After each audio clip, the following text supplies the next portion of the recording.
Navy SEALs surge from Aleppo's waters, instantly dropping 2 rebels. The team, led by John Kelly, meets CIA operative Ritter for mission briefings. Ritter needs help extracting an imprisoned CIA agent from a nearby building but admits he has zero intel on enemy numbers. John clashes with him over the secrecy. That night, the team infiltrates the target building silently, neutralizing a lookout before blasting through the entrance. They sprint upstairs under fire but quickly eliminate the soldiers. Rushing into the room, they kill every man and snatch the hostage. John later realizes the dead men were ex-Russian military, not Syrians. Ritter shrugs it off until an RPG ambushes their extraction point, collapsing the hallway. Few die, but John survives. Commander Greer falls the floor down, refuses evacuation, and stays behind.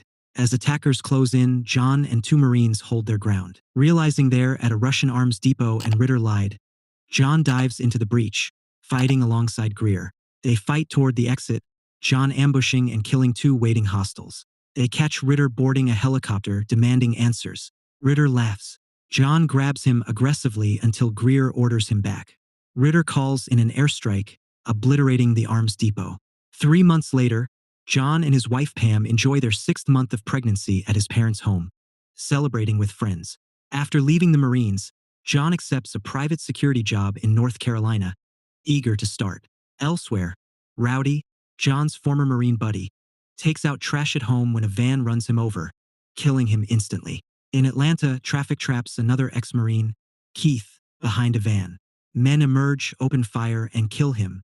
John and Pam return home, prepare for bed.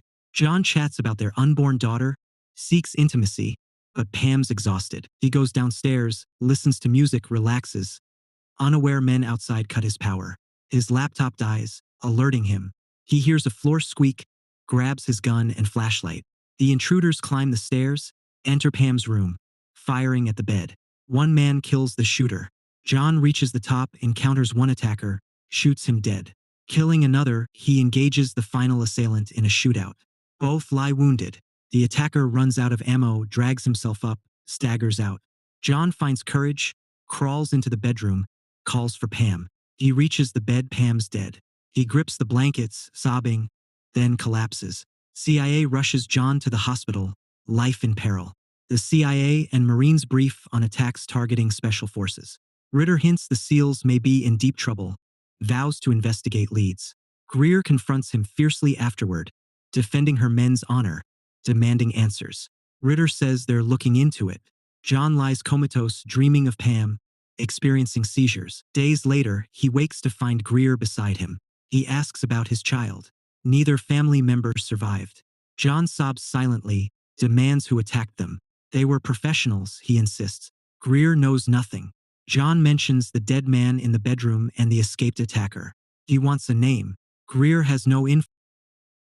Greer's in her office when Secretary of Defense Thomas Clay visits. Mentions her father praised her judgment. Clay asks if they can trust John. Clay has a plan. John begins recovery.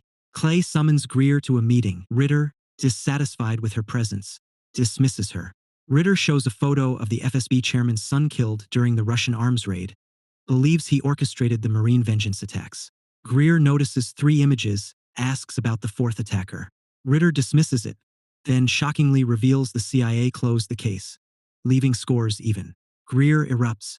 Clay concedes his options are limited. Greer catches John, invites him for a drink. She knows his feelings toward Ritter, informs him of the CIA's decision. Shows John photos Clay provided, explains the 4th is a ghost. All passports issued by Andrei Alv, an untouchable ex-FSB operative. Few nights later, John returns home, still a crime scene. Enters his room, bursts into sobs mourning his family.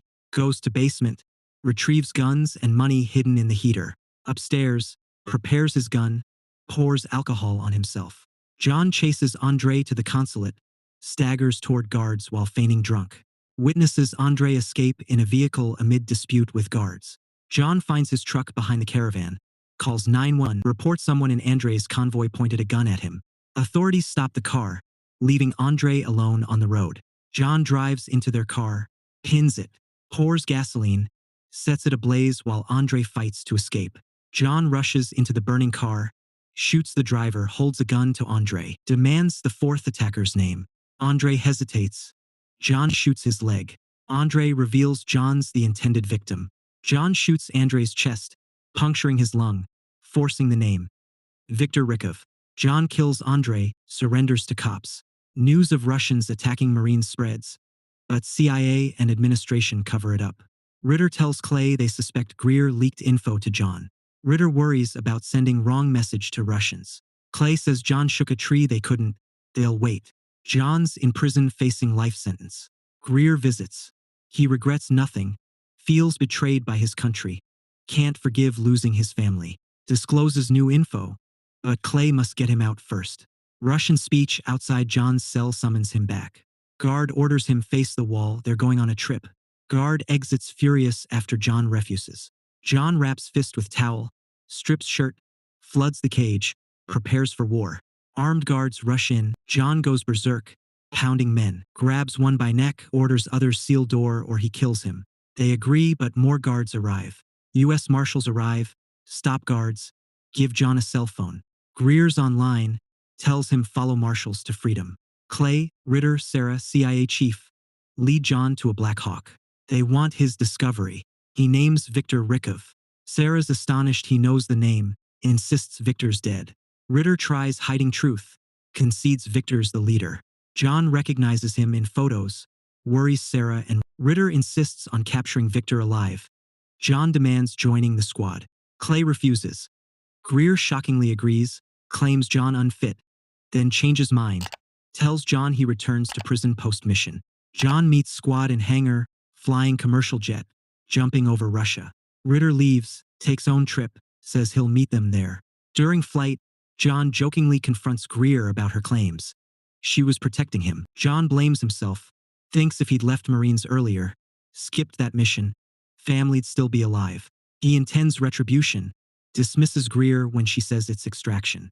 Team arrives at drop zone, about to jump when Russian fighter joins. Pilots order detour, pilot refuses. Russians launch missile at plane's engines. It crashes into sea. Greer instructs departure. John refuses leaving gear, can't complete mission without it. Plane sinks. John dives, gathers air, attaches float to one bag. Out of air, attaches last bag, surfaces. Almost makes it. Squad helps him onto inflatable boat. They rush off. They reach town, head to safe house. John suspects Ritter orchestrated the attack, plans investigation. Ritter and team watch news about Jet when John's team barges in, holds them at gunpoint. Ritter makes excuses. John grabs him by neck. Ritter insists he's hunting Viktor, didn't sell Marines out. John releases him. Ritter goes change pants. Marines, Ritter, and men arrive in van at building across from Viktor's hideout. John checks sights for Viktor. Greer notices, becomes concerned. John assures her he's just looking. Team infiltrates building, John leading. They ascend steps. John instructs waiting while he checks ahead. Unexpectedly locks them behind gate. Proceeds alone. Viktor enters apartment. Finds everyone dead. Cries John's name. Viktor reveals he works for CIA. John promises Viktor will pay for Pam. Viktor wears bomb vest. John realizes they're pawns in larger plot. John urges him talk. Learn more. Viktor calls himself patriot. Blows himself up. Squad catches John. He tells Greer Viktor waited for them. Sniper attacks, injuring one soldier. Can't locate sniper. John uses shattered glass to spot him. Provides covering fire. They attempt reaching injured teammate. Second sniper emerges. They barely escape. Find cover outside. Two cops arrive. Snipers kill them.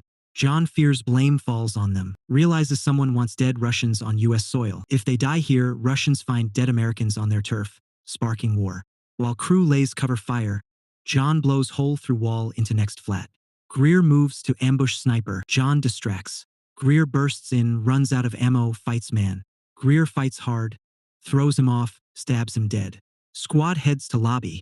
Police encirclement blocks exit. John devises scheme to distract others while escaping. Greer refuses. John reminds her he's convicted felon. Only one who can die here without conflict. Greer agrees. John heads to roof, launches attack, throws grenades, fires guns, giving team time to flee. Cops corner John on roof. He murders few, pushes rest away. Shots hit his sidearm. He dives through roof to escape. John struggles with soldier, kills him, takes rifle, blazing downstairs, sending others scrambling. Bomb in his bag. He arms it before men arrive. Big explosion erupts. Amid chaos and smoke, John disguises as Russian soldier, pilfers ambulance, reluctantly drives back to hideout. Greer recognizes him, assists inside. Squad leaves country on boat. John remarks Victor was just another piece. They'll never find mastermind. Assumes he's returning to prison, but Ritter surprises him with money and freedom chance. They have better conspiracy odds with John as ghost. Later, Clay at dinner watches news about Russia-America tensions. Goes to bathroom without men. John tells Clay about botched operation and conspiracy. Clay accidentally admits knowing more than disclosed. John confirms suspicions. John grabs Clay's neck, chokes him out. Clay wakes in John's car, hands chained. John begs why Clay did this. Clay refuses. John says he's going to Clay's family. Will watch him kill them if Clay doesn't speak. Clay admits he did it to make America great again, most powerful at war. John fastens seatbelt, drives straight across bridge into river. Instructs Clay call Pam's name. When Clay does, John watches him drown. John sits underwater, picturing meeting Pam in afterlife. We see Pam and John's funerals. Greer collects flag on behalf of family, returns to vehicle where John waits. Ritter uses taped John Clay conversation to blackmail government, grants John new identity. John says goodbye to Greer at train station, intends new life.